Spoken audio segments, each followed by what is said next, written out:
The office hummed with the usual morning chaos, phones ringing, keyboards clacking, and the faint aroma of coffee drifting from the break room.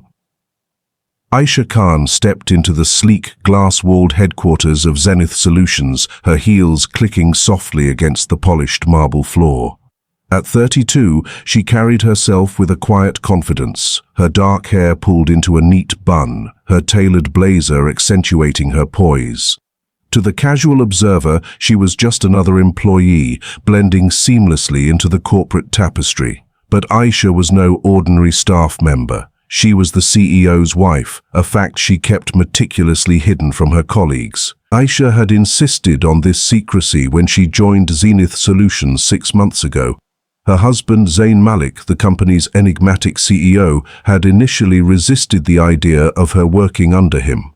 It's a conflict of interest, he'd argued, his brow furrowing in their penthouse apartment one evening. But Ayesha had been adamant. "I want to earn my place," she'd said, her voice firm, "not as your wife, but as me. I've spent years building my career in marketing. I'm not going to sit at home just because we're married." Zain, unable to resist her determination, had relented, but only on the condition that her identity remain undisclosed. Ayesha had agreed, eager to prove herself on her own terms. Now, as she settled into her cubicle in the marketing department, she glanced at the stack of reports on her desk. Her role as a senior marketing analyst was demanding, but she thrived on the challenge. Her colleagues knew her as Ayesha Khan, a talented professional with a knack for crafting compelling campaigns. They didn't know she held an MBA from a top-tier university or that she'd once led a multinational's branding division. And they certainly didn't know she was married to the man whose name adorned the company's letterhead. The morning passed in a blur of meetings and deadlines. Ayesha was engrossed in a new campaign pitch when her phone buzzed with a text from her best friend Sana, who worked in HR. "Lunch?" the message read. Ayesha smiled and typed a quick reply. "Meet you at the cafe in 20. She grabbed her purse and headed to the company's in-house cafe, a trendy space with exposed brick walls and artisanal coffee machines. Sana was already there, sipping an iced latte. "You look stressed," she said as Ayesha slid into the seat across from her. "It's just the new campaign," Ayesha replied, brushing it off, "the clients being a nightmare." Sana leaned forward, her eyes sparkling with mischief. "You know, you could just ask your husband to handle it. One word from Zain Malik, and that client would fall in line." Ayesha shot her a warning look. "Sana, you know I don't play that card. Besides, you're the only one here who knows. Let's keep it that way." Sana chuckled. Fine, but it's hilarious how oblivious everyone is. You're literally sitting in meetings with people who think you're just another analyst." Ayesha grinned, but her amusement faded as she overheard a conversation at the next table. Two colleagues from her department, Mark and Rachel, were whispering loudly. "Did you hear her on the phone earlier?" Mark said, his tone dripping with disdain. "She was speaking some foreign language, Urdu, I think. It's so unprofessional." Rachel nodded, her lips pursed. "I know, right? This is an American company. She should stick to English." Ayesha's stomach twisted. She'd been on a call with her mother earlier, speaking in Urdu to check on her health. It hadn't occurred to her that anyone would care. She glanced at Sana, who looked equally stunned. "They're talking about you," Sana whispered, her voice laced with anger. "Let it go," Ayesha murmured, though her hands clenched around her coffee cup. "They don't know any better." But the incident lingered in her mind as she returned to her desk. She tried to focus on her work, but Mark's words echoed in her head. Unprofessional. The label stung, especially because she'd worked so hard to fit in. She'd toned down her cultural expressions, avoided mentioning her Pakistani heritage, and even limited her Urdu conversations to private moments. Yet, it wasn't enough. The situation escalated later that afternoon. Ayesha was in the break room, reheating leftovers, biryani her mother had sent over, when Mark walked in. He wrinkled his nose at the spicy aroma. "What's that smell?" Ayesha forced a smile, explaining it was a traditional dish, but Mark cut her off. "Look, Ayesha, I'm going to be blunt. This isn't the place for that. And the Urdu on calls, it's distracting, People are starting to talk. Ayesha's face burned, but she kept her voice steady. I'm sorry if it bothered you, Mark. I'll keep that in mind. He shrugged and walked out, leaving her standing there, the hum of the microwave the only sound in the room. She felt a mix of anger and humiliation. She'd faced microaggressions before, but this was different, more direct, more personal. She took a deep breath and returned to her desk, determined to let it slide.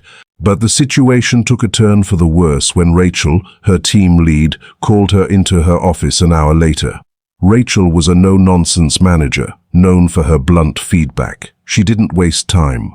Ayesha, I've had complaints about your conduct, she said, leaning back in her chair. Speaking a foreign language during work hours is against our professional standards, and the food you brought today, it's causing a disturbance. Ayesha blinked, caught off guard. I wasn't aware there was a policy against speaking other languages. And the food, I was just eating lunch. Rachel sighed. It's not about written policies. It's about maintaining a cohesive work environment. I'm going to have to escalate this to HR. For now, consider this a verbal warning. Ayesha left the office, her heart pounding. She'd never felt so singled out. She wanted to call Zain to tell him everything, but she stopped herself. This was her battle, and she'd fight it her way. She returned to her desk, her resolve hardening.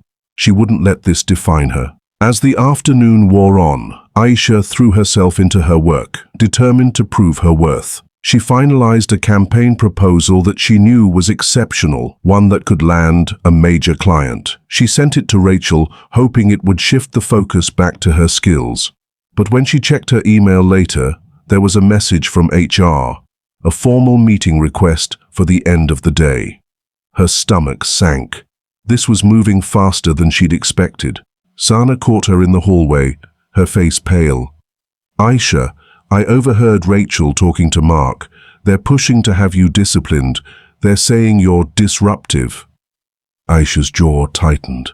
Disruptive? For speaking Urdu to my mum? For eating biryani? Sana grabbed her arm. You need to tell Zain. This is getting out of hand. No, Ayesha said firmly. I'm handling this myself. But as she walked back to her cubicle, doubt crept in. She'd wanted to prove herself, but at what cost? The office, once a place of opportunity, now felt like a battleground. And the day wasn't over yet. The HR meeting was scheduled in a sterile conference room with fluorescent lights that buzzed faintly overhead. Ayesha sat across from Lisa, the HR manager, and Rachel, who sat with her arms crossed, her expression unreadable. Lisa, a middle-aged woman with a penchant for bureaucratic precision, shuffled through a stack of papers. Ayesha, we've received complaints about your behavior, she began, her voice measured. Specifically about your use of a non-English language during work hours and bringing strong-smelling food to the office. These actions have been deemed disruptive. Ayesha's heart raced, but she kept her composure. Can I ask who made these complaints? She said, her voice calm but firm. Lisa hesitated. That's confidential, but multiple team members have raised concerns. Ayesha glanced at Rachel, who avoided her gaze. She knew Mark was likely one of the complainants, but the idea of multiple team members stung. Had others been talking behind her back? She took a deep breath. I understand the need for a professional environment, but I wasn't aware that speaking Urdu on a personal call or eating my lunch violated any rules. Is there a specific policy I've breached? Lisa frowned, flipping through her binder. Well, it's not explicitly stated, but our workplace culture prioritizes clear communication and a neutral environment. Your actions have been perceived as unprofessional. Perceived by whom? Ayesha pressed. I've been here 6 months, and my performance reviews have been stellar. My campaigns have increased client engagement by 20%. I'd like to understand how a 5-minute phone call with my mother or eating biryani affects my work. Rachel interjected, her tone sharp. It's not about your work, Ayesha. It's about fitting in. This is a fast-paced environment, and distractions like foreign languages or strong odors can throw people off. Ayesha's eyes narrowed. So, speaking my native language is a distraction. Would you say the same if I were speaking Spanish or French? Rachel flushed, but Lisa cut in. Let's keep this civil. Ayesha, we're not questioning your skills, but we have to address team concerns. I'm recommending a written warning and a review of your conduct. Ayesha felt a surge of anger, but swallowed it. I'd like to appeal this, and I'd like to see the complaints in writing. Lisa's lips tightened. That's not how this works. You'll receive the warning by end of day. The meeting ended abruptly, and Ayesha left the room, her hands trembling. She headed to the restroom, splashing cold water on her face. She stared at her reflection, her dark eyes burning with defiance. She'd faced prejudice before, snide comments about her accent, assumptions about her background. But this was different. This was her workplace, her sanctuary, and it was being tainted by ignorance. She returned to her desk only to find an email from Lisa. Due to ongoing concerns and to maintain team harmony, your employment with Zenith Solutions is terminated, effective immediately. Please collect your belongings and exit the premises by 5 p.m. Ayesha stared at the screen, her breath catching. Fired? For speaking Urdu? For eating her mother's food? The absurdity of it hit her like a punch. She wanted to storm into Rachel's office to demand answers, but she knew it would only make things worse. Instead, she called Sana. They fired me, she said, her voice shaking. What? Sana's voice was a mix of shock and fury. For what? For being me, Ayesha said bitterly, for not fitting their idea of professional. You need to tell Zain, Sana urged. This is ridiculous. Ayesha hesitated. She'd wanted to handle this on her own, to prove she didn't need Zain's influence, but this was beyond her control. I'll talk to him, she said finally. But not yet. I need to process this. She began packing her things, her movements mechanical. Colleagues glanced at her, some with pity, others with indifference. Mark walked by, avoiding her gaze. She wanted to confront him, to ask why he'd targeted her, but she held back. She wouldn't give him the satisfaction. As she carried her box to the elevator, she felt a strange calm. This wasn't the end. She was Ayesha Khan, and she'd built a career on resilience. She'd find a way to turn this around, but first she needed to see Zain. She drove to their penthouse, her mind racing. Zain was in a board meeting when she arrived, but his assistant, recognizing her, ushered her into his office. Ayesha sat on the leather couch, staring out at the city skyline. When Zain walked in, his face lit up, until he saw her expression. What's wrong? He asked, crossing the room in 2 strides. Ayesha took a deep breath and told him everything. The comments, the meeting, the termination. Zain's face darkened with each word, his jaw clenching. They fired you, he said, his voice low and dangerous. For speaking Urdu? And for my food, Ayesha added, a bitter laugh escaping her. Apparently, I'm too disruptive. Zain's eyes blazed. This ends now. I'm calling a meeting with HR and your team lead. They're going to answer for this. Ayesha grabbed his arm. Zain, wait. I don't want you to fix this as the CEO. I want to handle it my way. He looked at her, torn between anger and respect. Ayesha, they crossed a line. I can't just stand by. I know, she said softly, but I need to do this for me. Let me confront them. Let me show them who I am. Zain hesitated, then nodded. Okay, but I'm coming with you. Not as your husband, but as someone who believes in you. Ayesha smiled, a spark of determination reigniting. Deal. The Zenith Solutions office was eerily quiet when Ayesha returned, her box of belongings still in her car.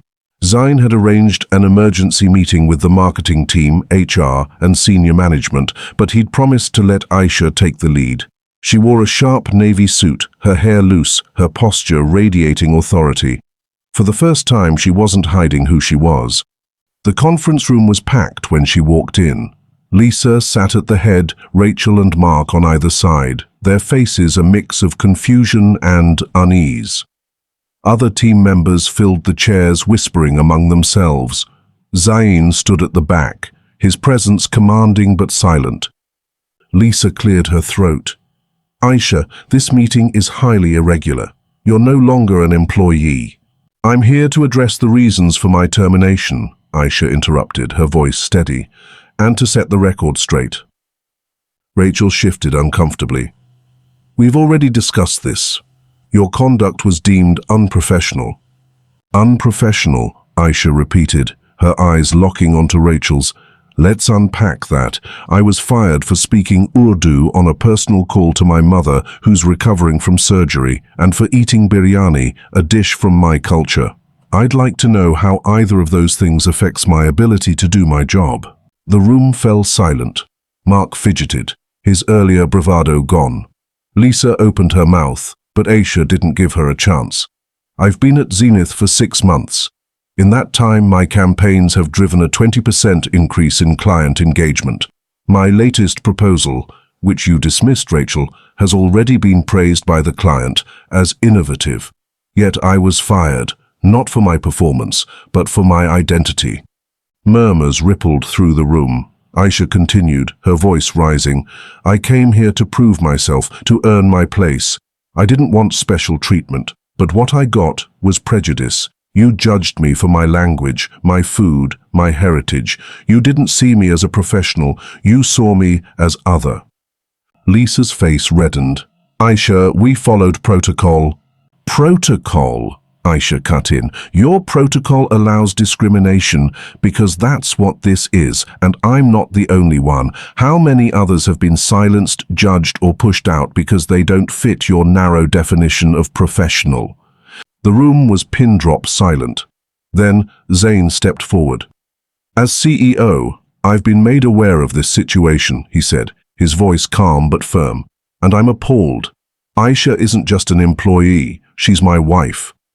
Gasps echoed through the room. Rachel's face went pale, and Mark's jaw dropped. Lisa looked like she might faint. Zain continued, Ayesha chose to keep our marriage private to avoid favoritism. She wanted to be judged for her work, not her connection to me. But instead of respect, she faced intolerance. That ends today. Ayesha took over, her voice unwavering. I'm not here to beg for my job back. I'm here to demand change. Zenith prides itself on innovation, but you can't innovate if you stifle diversity. I'm proposing a new initiative, mandatory cultural sensitivity training, a clear policy against discrimination, and a diversity task force to ensure this never happens again. The room buzzed with whispers. Lisa nodded slowly. We'll consider your proposal. No, Ayesha said sharply. You'll implement it, or I'll take this to the press, the board, and every client we have. Zain's lips twitched, a hint of pride in his eyes. Rachel finally spoke, her voice small. Ayesha, I didn't realize. I'm sorry. Ayesha met her gaze. I don't need your apology. I need you to do better. The meeting ended with Lisa agreeing to Ayesha's demands. Ayesha was reinstated, not as an analyst, but as head of a new diversity and inclusion department, a role she accepted on the condition that she'd still contribute to marketing. As she left the room, colleagues approached her, some apologizing, others offering support. Mark slunk away, avoiding her gaze. Back in Zain's office, Ayesha sank into a chair, exhausted but triumphant. Zain sat beside her, taking her hand. You were incredible, he said. Ayesha smiled, squeezing his hand. I had to be. For me, for my culture, for everyone who's ever felt like they didn't belong. As the sun set over the city, Ayesha felt a weight lift. She'd turned a painful day into a victory, not just for herself, but for every voice that had been silenced. And she knew, with Zain by her side, she'd keep fighting. If you liked this story, please like, subscribe, and share it with others so they can learn something from it too.